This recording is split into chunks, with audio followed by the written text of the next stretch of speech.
আরে ভাইয়া কি হইছে, তুমি কান্না করছো কেন? কি করবো ছোট, আজকে পুরোটা দিন বাজারে দাঁড়াইছিলাম কিন্তু কেউ আমার ছাগলটা কিনতেছে না। আরে ভাইয়া তোমার ছাগলটা সুন্দর আছে, তাহলে কেউ কিনতেছে না কেন? কেউ বলে আমার ছাগল ছোট, কেউ বলে আমার ছাগল ওজন কম হবে, আবার কেউ বলে আমার ছাগলের মধ্যে 786 লেখা নেই। এই জন্য কেউ আমার ছাগল কিনতেছে না। আমি টানা 15 দিন বাজারে ছাগল নিয়ে যাইতেছি, আবার ফেরত নিয়ে আসতেছি। ভাইয়া কত টাকা হইলে ছাগলটা বিক্রি করবে? ছোট, মাত্র 15,000 টাকা বিক্রি করলে আমার চলবে। এই ছাগলটা কিনে বিক্রি করুম। আইডিয়া, ভাইয়া আমি তোমার ছাগল 30,000 টাকায় বিক্রি করে দিব, কিন্তু শর্ত হচ্ছে তুমি আমাকে 15,000 টাকা দিতে হবে। আমার কাছে খুব ভালো একটা আইডিয়া আছে। আচ্ছা ঠিক আছে, বিক্রি করে দে। ঠিক আছে ভাইয়া, আমার সাথে চলো আর ছাগলের রশিটা আমার হাতে দাও।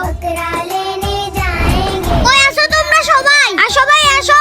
শিক্ষিত ছাগল লাগলে এখানে আসো। আসেন আসেন, শিক্ষিত ছাগল নিয়ে যান। পুরো বাজারে একটি মাত্র কথা, শিক্ষিত ছাগল। এই ছাগল শিক্ষিত কিভাবে হলো? হ্যাঁ ভাই, আমিও শিক্ষিত ছাগলের কথা শুনে অনেক দূর থেকে এসেছি। আরে এই ছাগলকে শিক্ষিত বলার কারণ কি? এই ছাগলটা শিক্ষিত এমনি এমনি বলি না, কারণ এটা পড়ালেখা করে কথা বলা শিখছে।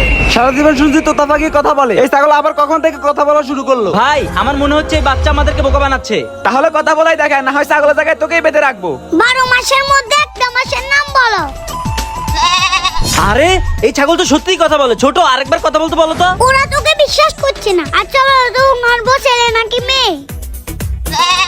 দেখছেন ছাগলের কথা বলছে, আপনার বউ একজন মেয়ে। আরে সত্যি তো, আমার বউ তো একজন মেয়ে। ভাই এই ছাগলটা আমি নিব। ভাই ছাগলটা পছন্দ হয়েছে আমার, দাম বলেন তো আপনি। ছাগলের দাম 30,000 টাকা। এই না 40,000 টাকা, ছাগলটা আমাকে দাও। চল ভাই।